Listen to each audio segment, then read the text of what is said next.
নমস্কাৰ বন্ধুসকল, welcome to my YouTube channel Assam career job. আজি পুনৰ আপোনালোকৰ ভাল খবৰ আহিব। ৰেলৱে বিভাগৰ চাকৰি আহিছে। প্ৰায় 32,000 প্লাস চাকৰি মুকলি কৰি দিছে। গ্ৰেড 3 গ্ৰেড 4 লেভেলৰ চাকৰি হয়। নতুনকৈ চাকৰি আহিছে। 10 পাছৰ পৰা এপ্লাই সমূহ কৰিব পাৰিব। কেনেদৰে আপোনালোকে আবেদন সমূহ কৰিব পাৰিব, ভ্যাকেন্সি খিনি কি হয়, এই সকলোখিনি কথা এই ভিডিঅ'যোগে আলোচনা কৰা হ'ব। যদি ভিডিঅ'টো ভাল পায় ভিডিঅ' লাইক কৰিব পাৰে, লগতে চেনেলটো সাবস্ক্ৰাইব কৰি দিব পাৰে এনেকুৱা ধৰণৰ ভিডিঅ'সমূহ প্ৰতিদিনে পাই থাকিব। আৰু যদি আপোনালোকে ৰেলৱে বিভাগত চাকৰি কৰিম বুলি ভাবিছে, আপোনালোকে ভিডিঅ'টো শেষলৈকে চাব পাৰে। সকলোখিনি ডিটেইলছ মই এই ভিডিঅ'যোগে জনাই দিয়া হ'ব। এজ ক্ৰাইটেৰিয়া, সিলেবাস, কেনেকুৱা ধৰণৰ পঢ়িব লাগিব, কেনেকুৱা ধৰণৰ এক্সাম হ'ব, এই সকলোখিনি কথা সম্পূৰ্ণ কথা এই ভিডিঅ'যোগে আপোনালোকে জানিবলৈ পাব। সো যদি আপোনালোকে ভিডিঅ'টো ভাল পায় ভিডিঅ' লাইক কৰি পাৰে, লগতে ভিডিঅ'টো যিমান পাৰে সিমান বন্ধুৰ মাজত শ্বেয়াৰ কৰি দিয়ক। আৰু আপোনালোকে যদি চেনেলটো নতুনকৈ চেনেলটো সাবস্ক্ৰাইব কৰি দিব। আমাৰ হোৱাটছআপ চেনেল লিংক ভিডিঅ' ডেছক্ৰিপশ্যনত দিয়া আছে। তাত গৈ আপোনালোকে ফলোটো কৰি লওক, যাতে আপোনালোকে ডেইলি জবৰ আপডেটসমূহ পাই থাকিব পাৰে। আহক আজি ভিডিঅ'টো আৰম্ভ কৰোঁ। ইয়াত আপোনালোকে দেখিছে RRB গ্ৰুপ ডি ৰিক্ৰুইটমেণ্ট আপোনালোকৰ বাবে আহি গৈছে 2025ৰ কাৰণে 32,433 টা ভ্যাকেন্সি আপোনালোকে দেখিছে। গ্ৰুপ ডি লেভেলৰ ভ্যাকেন্সি হয়, মানে মিনিমাম আপোনালোকে যে 10 পাছ কৰিছে তেতিয়াই ভ্যাকেন্সিখিনিৰ কাৰণে আবেদনসমূহ কৰি ল'ব পাৰিব। সো যদি আপোনালোকে ইণ্টাৰেষ্টেড হয় আৰু যদি আপোনালোকে এলিজিবল হয়, এই ভ্যাকেন্সিখিনিৰ কাৰণে আপোনালোকে আবেদনসমূহ কৰি ল'ব পাৰিব। আপোনালোকৰ এটা সুযোগ আহিছে, এটা অপৰচুনিটি আপোনালোকৰ আহিছে। সুযোগ আৰু অপৰচুনিটি আপোনালোকে নেহেৰুৱাব। যদি আপোনালোকে ইণ্টাৰেষ্টেড হয় আৰু যদি এলিজিবল হয়, আবেদনসমূহ কৰি ল'ব পাৰিব।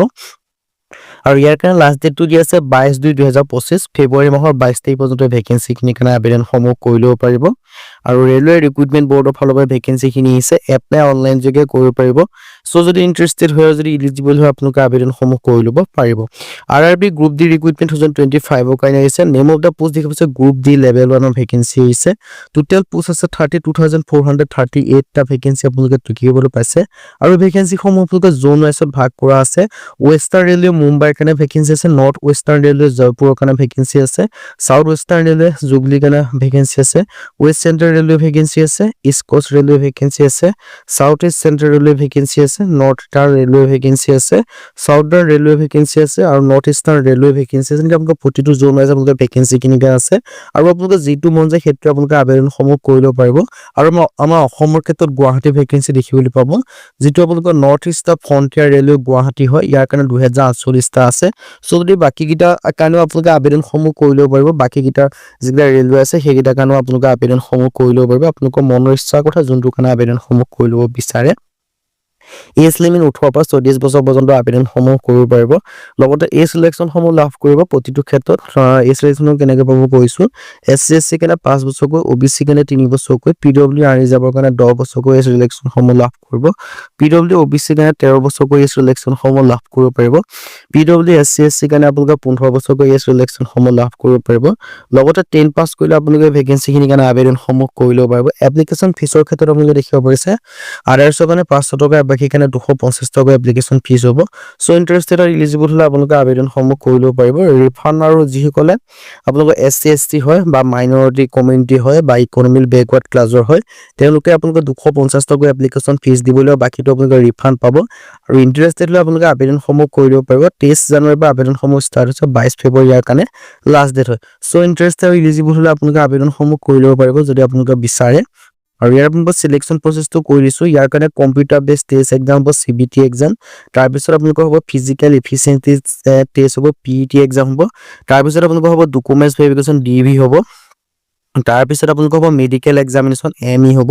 এই গোটেইকেইটা যদি আপোনালোকে পাছ কৰিছে, তাৰপিছত আপোনালোকে সিলেকশ্যনসমূহ লাভ কৰিব পাৰিব। আৰু এই যদি CBT এক্সাম হয়, CBT এক্সামৰ যিটো চিলেবাছ মই চিলেবাছটো কৰিছোঁ। জেনেৰেল ছায়েন্সৰ আপোনালোকৰ 25টা কুৱেশ্যন থাকিব, 25 মাৰ্ক থাকিব। মেথমেটিক্সৰ আপোনাৰ 25টা কুৱেশ্যন, 25 মাৰ্ক, আৰু গোটেইবিলাক 10 লেভেলৰ হয়। জেনেৰেল ইণ্টেলিজেন্স ৰিজনিঙৰ কাৰণে 30টা কুৱেশ্যন 30 মাৰ্ক, আৰু বাকী আপোনালোকৰ 20টা কুৱেশ্যন 20 মাৰ্ক থাকিব, যিটো GK হয়। আৰু বাকী আপোনালোকৰ কাট অফ মাৰ্কটোৰ ক্ষেত্ৰত UR ৰ কাৰণে 40% 5 মাৰ্ক হয়, EWS ৰ কাৰণে 40% হয়, OBC কাৰণে 30% হয়, SC SC কাৰণেও 30% হয়। যদি ইণ্টাৰেষ্টেড হয় তেতিয়া আবেদনসমূহ কৰিব। মানে 30% মানে কিমান, 100ৰ ভাগত 30 নম্বৰ আপোনালোকে পাব লাগিব। লগতে আপোনালোকৰ নিগেটিভ মাৰ্ক আছে 1/3, 3টা বদলি আপোনালোকৰ এটা শুদ্ধ প্ৰশ্ন কাটা যাব বুলি ইয়াত উল্লেখ কৰিছে। সো ইণ্টাৰেষ্টেড হ'লে আপোনালোকে আবেদনসমূহ কৰি ল'ব পাৰিব।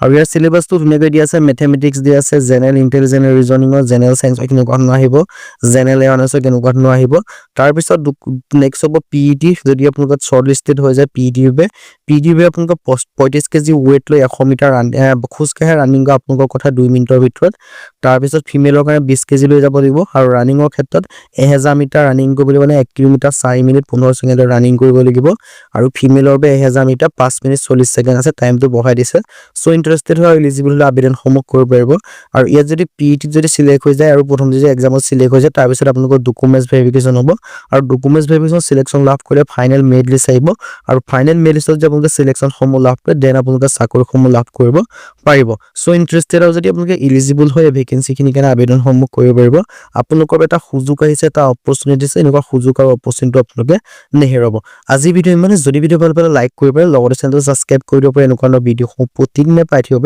আজিলৈকে পুনৰ লগ পাম